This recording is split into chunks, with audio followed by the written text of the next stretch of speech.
Pinoy Seafarer nakamugna og mga nindot nga mga duwaan nga ginamagikan sa mga basura samtang naglayag sa barko. Ato siyang ila-ilahon pinagi sa report ni Orchids Lapingkaw.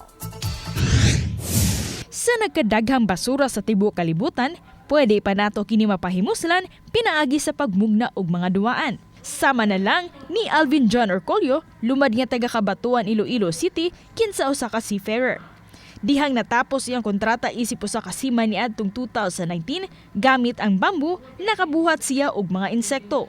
Gani, iya kining diskarte aron nga makakwarta apan tungod sa panginahanglan, hilabi na nga siya adunay pamilya, midesider siya nga mobalik isip usa ka seafarer aron nga madugangan ang tubag sa ilang panginahanglan. Apan bisan pa man nga siya layo sa nasod ug sa iyang pamilya, nakamugna siya og mga art gamit ang mga basura nga naa sa iyang palibot. Nakamugna siya og mga insekto gamit ang mga materyales nga naasud sa barko. Nagpasubot lamang kini nga bisan pa man sa kamingaw o bisan sa iyang pagbalik sa iyang profession, padayon niyang gipursue ang iyang passion sa art.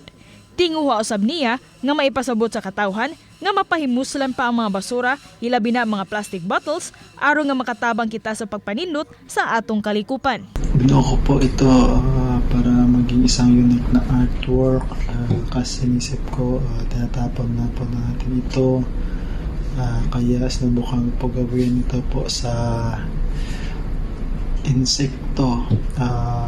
Nakatulong po din ito po sa ating mga environment. O ba ni Rod Prado, ako si Orchids Lapingkaw, GMA Regional TV Live.